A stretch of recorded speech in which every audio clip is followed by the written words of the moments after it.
हर हर महादेव, जय भोलेनाथ। नमस्कार, मैं साधना पांडे मार्गदर्शन पे आपका स्वागत करती हूँ। दोस्तों, मैं बात करूँगी आज होलाष्टक की। देखिए, होलाष्टक के बारे में आपने बहुत सारी जानकारियाँ ली होंगी, बहुत सारी वीडियो देखी होंगी, लेकिन आज जो मेरा उद्देश्य है वो होलाष्टक के बारे में आपको बताना, बहुत जो ज़रूरी चीज़ें हैं वो बताना। तो देखिए, मैं साधारण शब्दों में आपको समझाने की पूरी कोशिश कर रही हूँ कि आपको बिल्कुल आसान और साधारण शब्दों में वही शब्द प्रयोग करूँ जिससे आपको अच्छी तरह समझ में आ सके। तो दोस्तों, होलाष्टक का समय ऐसा समय होता है जिस समय में हमारे ग्रहों की जो स्थिति होती है वो बहुत ज़्यादा हद तक उग्र हो जाती है, और इस स्थिति में यदि हम कोई शुभ कार्य कर लेते हैं तो वो हमें लाभ कभी नहीं देता है, कतई वो लाभ दे ही नहीं सकता, वो निश्चित रूप से हमें हानि देता है। और सबसे बड़ी चीज़ दोस्तों कि इन दिनों में टोने टोटके तंत्र क्रियाएँ बहुत ज़्यादा होती हैं, तो इनसे बचाव करना हमारे लिए बेहद आवश्यक होता है, क्योंकि जो लोग इन काली शक्तियों को पूजते हैं, मानते हैं, वो इन 8 दिनों को अपने लिए बेहद जो है सक्रिय मानते हैं, क्योंकि उनका मानना है कि इस समय भगवान विष्णु के परम भक्त प्रहलाद को यातनाएं, कष्ट दिए जा रहे थे। तो इसलिए शास्त्रों ने इन 8 दिनों को वर्जित कर दिया कोई भी शुभ कार्य करने से। और ग्रहों की जो उग्र स्थिति होती है, इससे तंत्र क्रिया करने वाले को और अधिक बल मिलता है। तो ऐसे में कुछ 5 चीज़ों को जो मैंने है नोट किया है वो आप ज़रूर कर लीजिए पूरे परिवार में, क्योंकि सुरक्षा सबके लिए बेहद आवश्यक है। किसी ने पड़ोस से ही टोना टोटका या फिर कुछ आपके ऊपर फेंका, तो इन सारी चीज़ों का जो नकारात्मक क्रियाएँ होती हैं उनका असर आपके ऊपर बिल्कुल भी नहीं होगा। तो होलाष्टक कब प्रारंभ हो रहा है? तो होलाष्टक प्रारंभ हो रहा है कल से, यानी कि 10 मार्च से 17 मार्च तक रहेगा। 10 मार्च से 17 मार्च तक रहेगा। इन दिनों में ही आपको बेहद सावधानी रखनी है। जैसे ही होलिका जल जाती है, आपकी ये जो स्थितियां जो मैं बात करने जा रही हूँ वो सामान्य हो जाती हैं। तो होलिका जलेगी 17 तारीख की रात्रि में, तो उसके बाद स्थिति सामान्य हो जाएगी। और दोस्तों, यहाँ पे आप देख सकते हैं स्क्रीन पे मेरी इंस्टाग्राम फेसबुक की आईडी है, और आपने अब तक फॉलो नहीं किया तो ज़रूर फॉलो कीजिए। और वीडियो कैसी लगी, यदि अच्छी लगती है तो एक लाइक ज़रूर करें और चैनल को ज़रूर सब्सक्राइब कर लें, क्योंकि इस चैनल पे आपको बड़ी साधारण तरीके से हर बातों को समझाने की मैं कोशिश करती हूँ। मेरा प्रयास कैसा लगता है आपको, ये ज़रूर बताइएगा। और यहाँ पे मेरा नंबर, यानी कि जो इंस्टाग्राम की आईडी है वहाँ जाकर के, फेसबुक पे जाकर मेरा नंबर ले सकते हैं, और यदि कोई बहुत ज़रूरी काम हो तो आप मुझे कॉल कर सकते हैं। तो दोस्तों, बाकी आप जो कमेंट में पूछते हैं उनकी पूरी कोशिश रहती है उनके आंसर देने की, लेकिन संभव नहीं हो पाता। जैसे कि आप जानते हैं कि मैं अकेले जितना कर सकती हूँ उतना करती हूँ, उसके लिए मैं बहुत ज़्यादा हृदय से आपसे क्षमा प्रार्थी हूँ। तो चलिए वीडियो में आगे बढ़ते हैं। तो सबसे पहला काम आपको करना है, इन 8 दिनों में आपको घर के आंगन में या छत पे यदि कपड़े सूखने के लिए आप डालते हैं तो उनको शाम होने से पूर्व ही ले लें, क्योंकि कहा जाता है कि जब रात्रि के समय आप कपड़ों को छोड़ देते हैं तो बहुत सारी तंत्र क्रियाएं कपड़ों के माध्यम से भी की जाती हैं।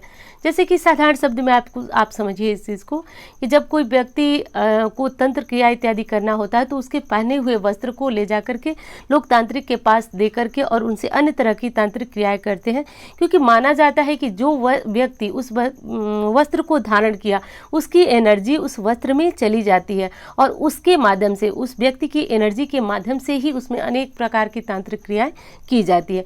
तो बस इसीलिए वस्त्रों को, जो आपके वस्त्र सुखाने के लिए आप डालें, उनको दिन में ही शाम तक आप रख लें, रात को बिल्कुल भी ना छोड़ें। दूसरा कार्य क्या करना है दोस्तों? तो दूसरा कार्य आपको ये करना है कि अपने परिवार के हर सदस्य के जेब में, पर्स में, जो लोग बाहर जाते हैं, जो लोग घर पे, थोड़ी काली तिल काले कपड़े में बांधकर सबको दे दें। अब इससे क्या होगा? इससे ये होगा कि जो भी तंत्र क्रियाएं, जैसा कि मैंने बताया कि जो लोग करते हैं वो उनकी प्रवृत्ति है, क्योंकि वो तो छोड़ नहीं सकते, लेकिन हमारी पूरी जिम्मेदारी बनती है कि हम अपने परिवार को सुरक्षित रखें, बच्चों को सुरक्षित रखें, स्वयं भी सुरक्षित रहें।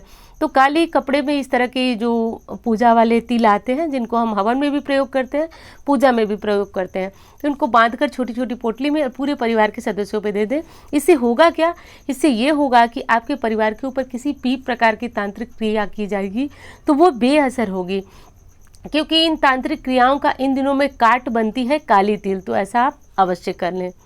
अब अगली चीज़ आपको बताऊंगी दोस्तों कि आपको इन दिनों में क्या करना चाहिए जो रामबाण आपके लिए साबित हो, जो आपके सारे कार्य बनाए और जो आपके जीवन में अंधकार को छांट दे।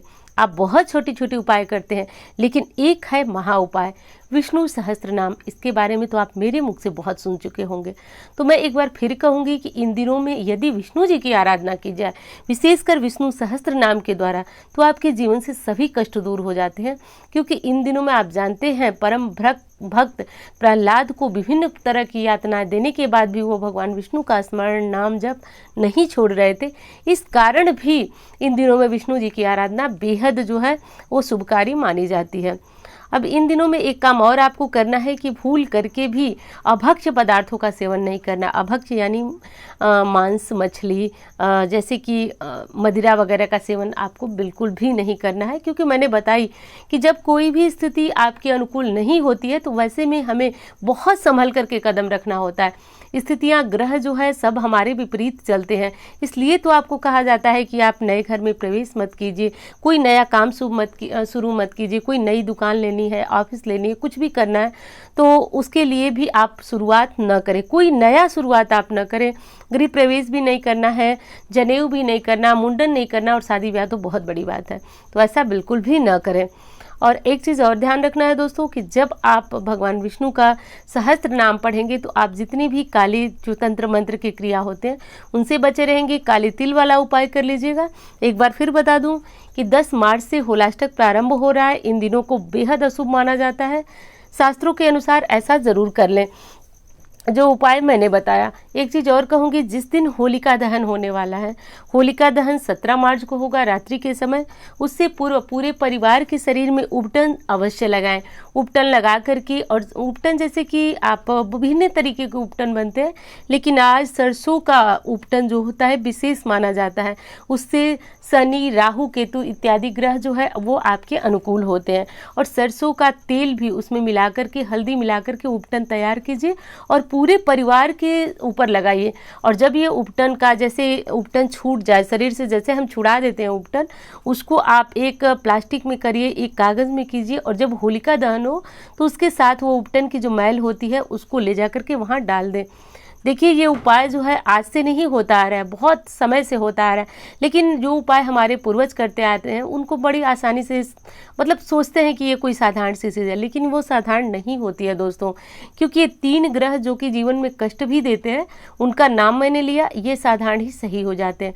शास्त्र तो ये भी कहता है कि होलिका की राख में अपने शरीर का छूटा हुआ मैल, उपटन का जो उपटन के माध्यम से मैल कहें जो भी कहें, लेकिन वो जो है कि जब होलिका दहन की अग्नि में जल जाती है तो होलिका क्या है, बुराई को जलाते हैं, तो हमारे शरीर की जो भी गंदगी, नकारात्मकता जो भी होती है वो सारी होलिका में जलकर भस्म हो जाती है, रोग, बीमारियां, सब कुछ। तो ऐसा हर परिवार में हर सदस्य के साथ कर ही लेना चाहिए। तो दोस्तों ये साधारण सी जो होलिका दहन की जो और वीडियो आपको मिलेगी, लेकिन होलिका के दौरान ये जो 8 दिन होते हैं उनमें आपको विशेष सावधानियां रखनी चाहिए। तो ये वीडियो आपको कैसी लगी ये ज़रूर बताइएगा, और मिलती हूँ इसी तरह की वीडियो के साथ। चैनल को सब्सक्राइब कर लीजिएगा, क्योंकि बिल्कुल आसान शब्दों में मैं आपको समझाने की कोशिश करती हूँ। ये कोशिश आपको कैसी लगती है ये भी ज़रूर बताइएगा। मिलती हूँ इसी तरह की वीडियो के साथ। धन्यवाद।